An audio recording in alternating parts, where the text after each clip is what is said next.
China wants food security. Its legitimacy depends on it. But food is getting harder to farm.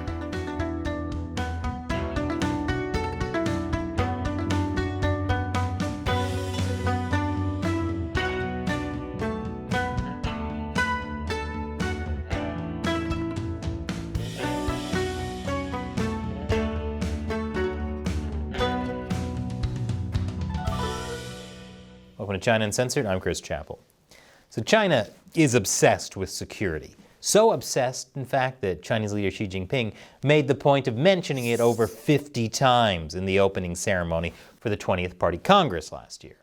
That's more than Rudy Giuliani mentions he was the mayor of New York City on 9/11. Did you know that Rudy Giuliani was the mayor of New York City on 9/11? Because he was mayor of New York City on 9/11. He really is making sure we never forget. Xi Jinping mentioned how the Chinese Communist Party must guarantee security for the people, political security, economic security, military, technological, cultural, social security, and a gazillion other forms of security.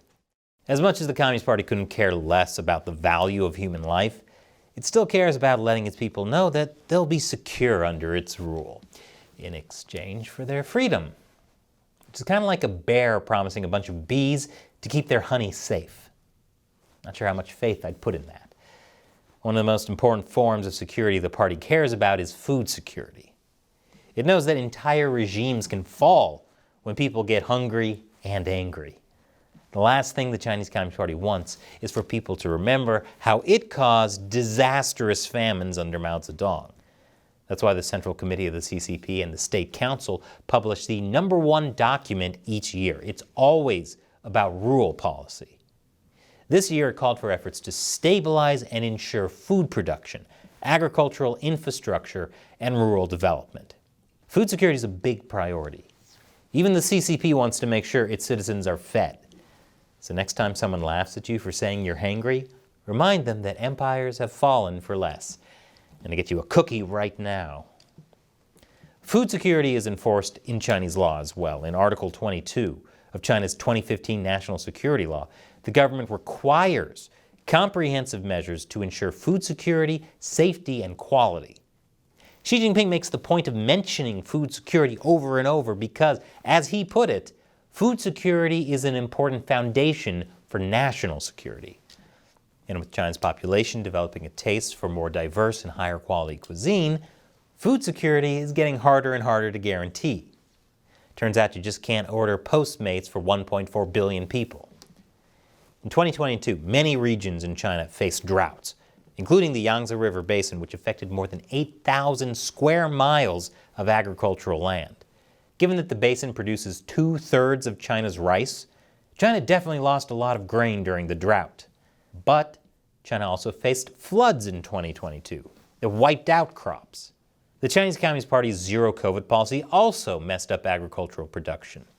Plus, Russia's invasion of Ukraine absolutely wrecked food supply chains, even after China agreed to import wheat from Russia. And maybe most disastrous of all, Pizza Hut no longer accepts competitor coupons. Times are tough for everyone.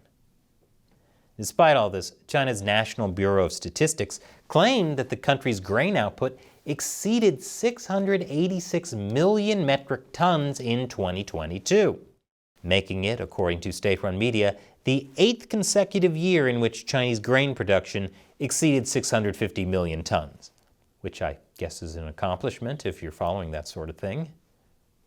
And during his 2023 New Year address, Xi Jinping made the point of how China secured bumper harvest for the 19th year in a row, putting the CCP in a stronger position to ensure the food supply of the Chinese people. Well, if Xi Jinping said it, then it must be true. I mean, it's not like there's a YouTube channel that's been calling out his lies for 10 years straight, right? But China's actual food security might be a lot weaker than the Chinese Communist Party makes it out to be. I'll explain after the break. Welcome back. Since taking power in 2012, Xi Jinping has frequently said that the rice bowls of the Chinese people must always be held firmly in our own hand and filled mainly with Chinese grain. Xi wants China to be more self-sufficient at producing more food on its own and depending less on foreign countries, especially the U.S.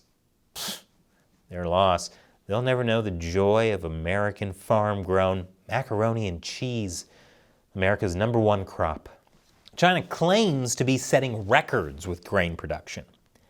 But all evidence indicates that China's farmland is in serious trouble, and that grain production isn't as high as officials claim it to be. Keep in mind that any official data that comes from China is not reliable, because even data reporting has to follow politics. Trusting data from the CCP is like trusting that guy on the dating site who says he's 6 feet tall. Yeah, maybe while standing on a squatty potty. Multiple studies show that China's grain production statistics are manipulated. Subsidies provided by the central government have incentivized lower-level officials to over-report grain production.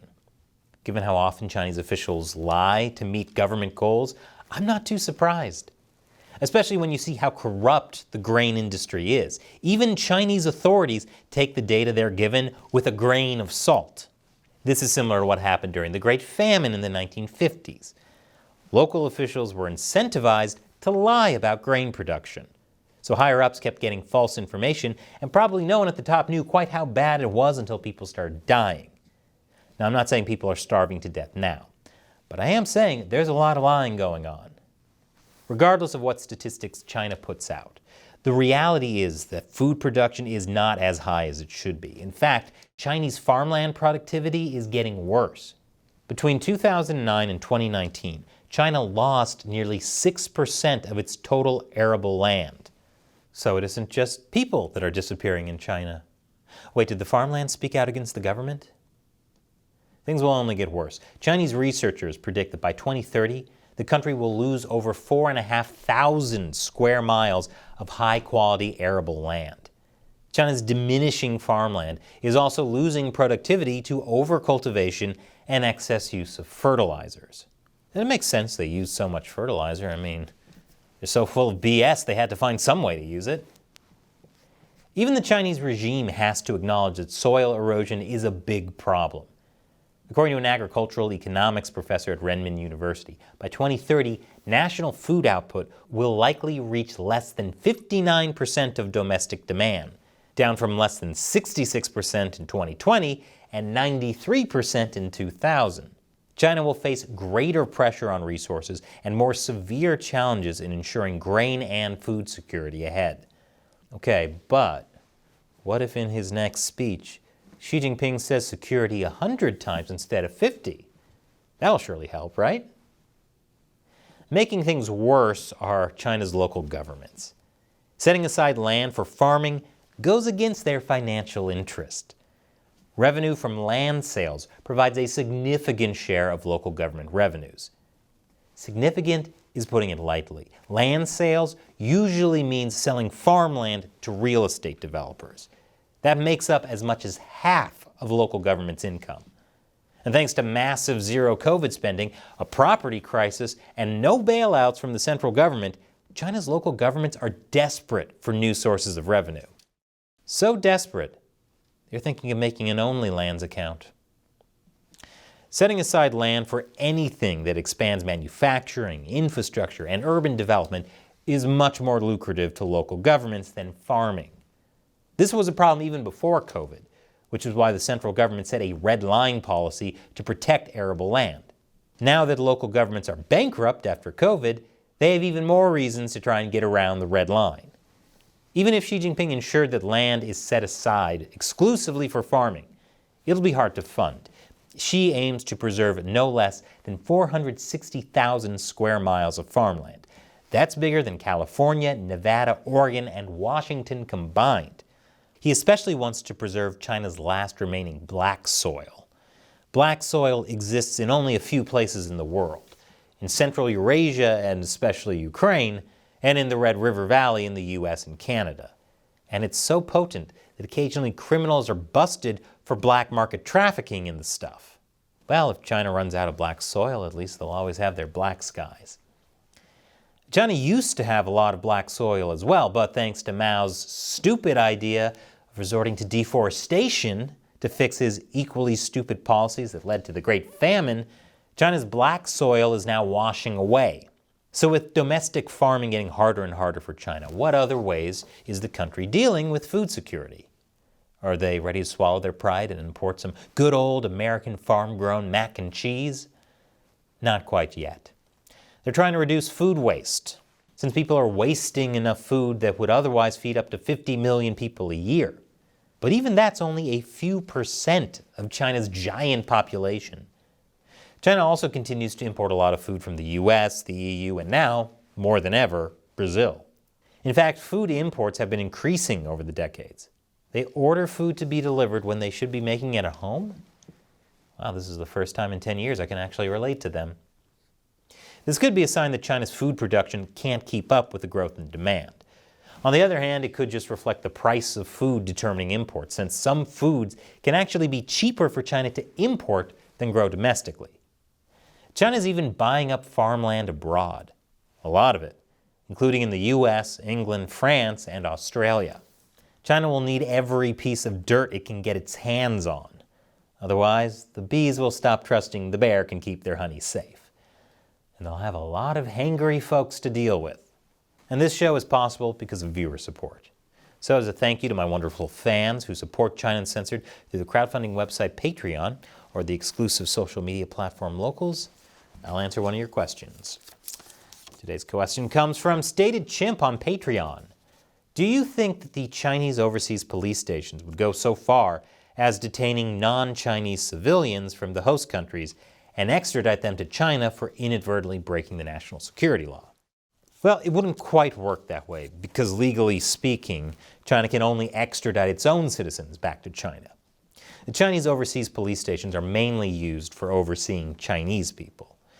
But I'm sure they're not above doing a little extra spying on other people as well, like keeping tabs on moderately famous YouTube hosts. Thanks for your question and your support, Stated Chimp. Thanks to everyone else who supports China Uncensored through Patreon. Join us at Patreon and contribute $1 or more per episode. You get a lot of cool perks, including me answering your questions on the show. Check out patreon.com/China Uncensored. Once again, I'm Chris Chappell.